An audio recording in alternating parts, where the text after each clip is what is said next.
भारत में इन दिनों सीबीआई और ईडी चर्चा के केंद्र में हैं।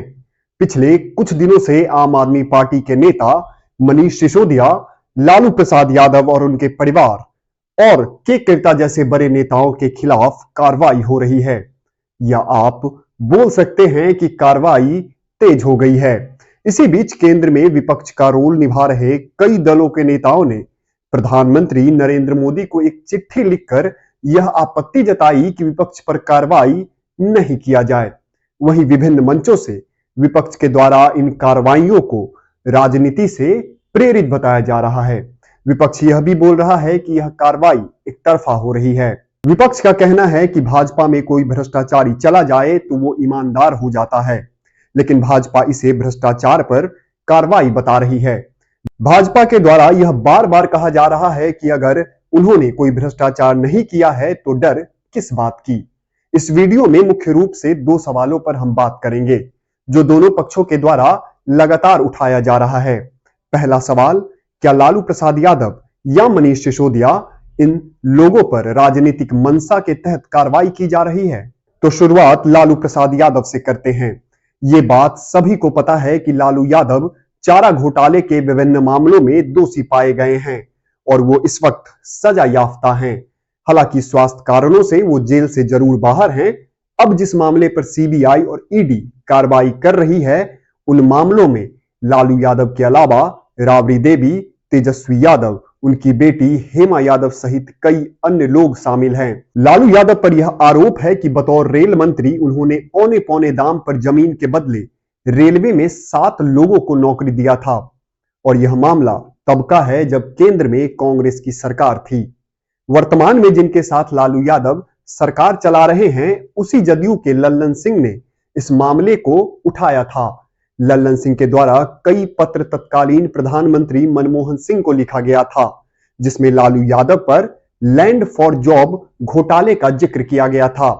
उसी वक्त से सीबी और ईडी के द्वारा यह कार्रवाई की जा रही है। इससे एक बात तो तय है कि लालू यादव पर भाजपा कोई नई कार्रवाई नहीं कर रही। हालांकि जिस चारा घोटाले में लालू यादव को दोषी पाया गया, वो भी तब हुआ था जब केंद्र में देवे गौड़ा की सरकार थी। और सवाल यह नहीं है कि लालू यादव और उनके परिवार को जानबूझकर परेशान किया जा रहा है या नहीं। महत्वपूर्ण सवाल यह है कि पटना विश्वविद्यालय में कार्यरत चपरासी भाई के कमरे में रहने वाले लालू प्रसाद यादव के पास इतनी अकूत संपत्ति आई कैसे? आखिर कैसे गरीब गुरबों के सरकार के सबसे बड़े झंडे बरदार लालू यादव के पास करोड़ों अरबों की जमीन आ गई, जबकि इन्होंने न कोई व्यापार किया और न ही इनके परिवार में कोई पैसे वाला व्यक्ति था। हंसी तब आती है जब इनके समर्थक कहते हैं कि दलितों, वंचितों के नेता को परेशान किया जा रहा है। यह कहने में किसी बिहारी को गुरेज नहीं होगा कि बिहार को गर्त में पहुंचाने वाले लालू प्रसाद यादव ही हैं। लालू यादव ने पिछड़ों को सम्मान दिलाने के लिए उन्हें नौकरी या अच्छी सुविधा नहीं दी, बल्कि उन्होंने बिहार में जातिगत संघर्ष करवाया। अब ये तो वक्त तय करेगा कि आईआरसीटीसी घोटाले में नामजद लोग दोषी निकलते हैं या नहीं। लेकिन एक सत्य यह है कि भारत के संविधान से चलने वाले न्यायालय ने लालू प्रसाद यादव को चारा चोरी में दोषी करार दिया है। अब मनीष सिसोदिया की बात करते हैं।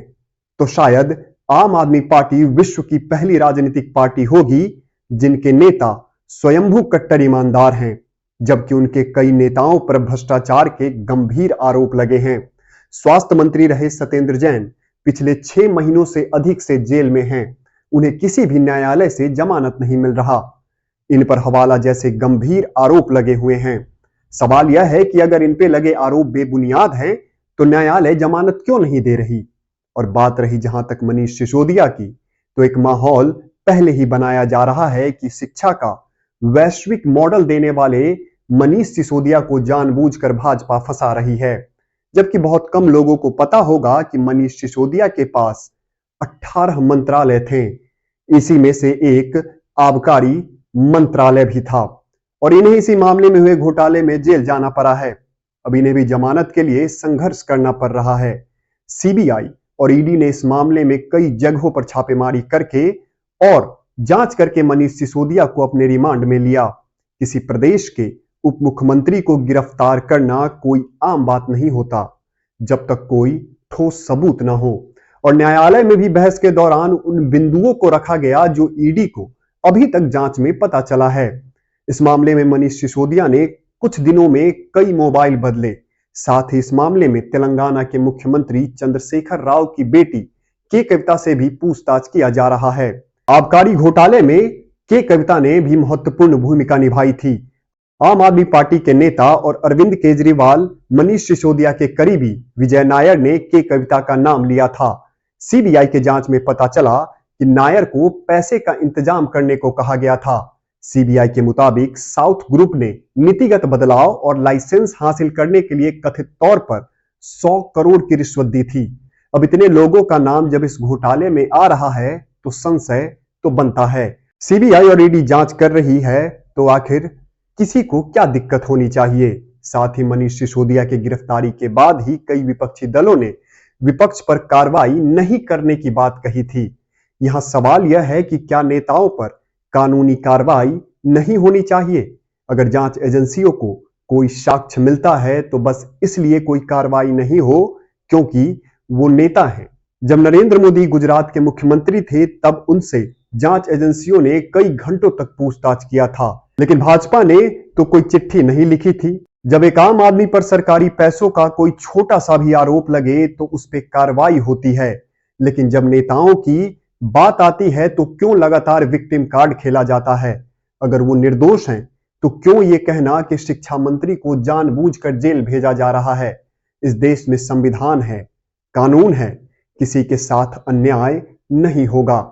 समय लगता है, लेकिन अगर व्यक्ति निर्दोष है तो वो बरी भी हो जाता है। असल में कहानी यह है कि पहले यह रीत थी कि हर सत्ता में रहने वाले नेता विपक्षी नेताओं पर कार्रवाई नहीं करते थे। जिसकी सत्ता आती थी वो आराम से देश को लूटते थे। अब समय बदल गया।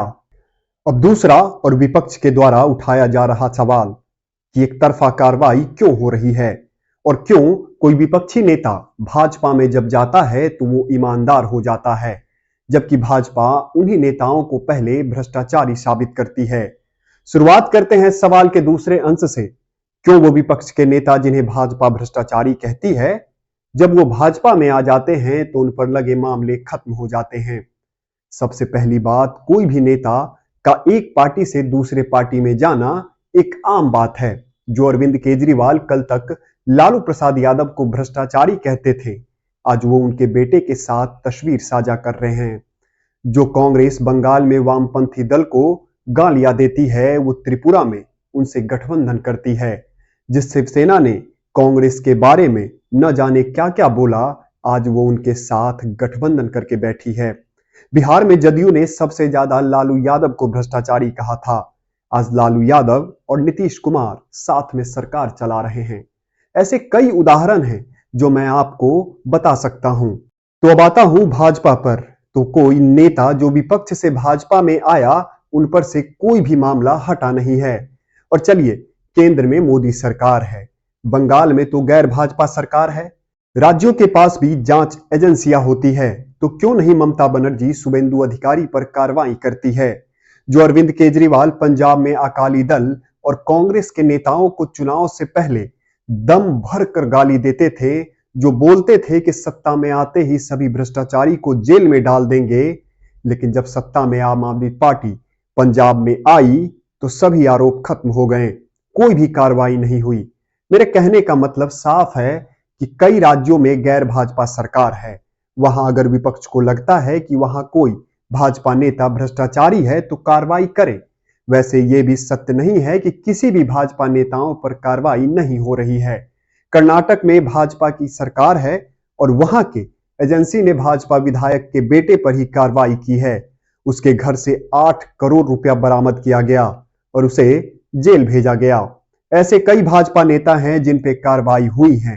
और यहां एक और बात जाननी जरूरी है कि चाहे लालू प्रसाद यादव पर चारा घोटाले, आईआरसीटीसी घोटाले हो या सोनिया और राहुल गांधी पर चल रहे नेशनल हेराल्ड का मामला हो, यह सब 2014 से पहले का मामला है। यानी कि कार्रवाई मोदी सरकार के आने से पहले का है। वही मनीष सिसोदिया का आबकारी घोटाले में शिकायत करने वाले कांग्रेस पार्टी ही थी। बाकी अभी देश में जमकर इस पर राजनीति होना है। लेकिन आम लोगों को इससे कोई खास फर्क नहीं पड़ता।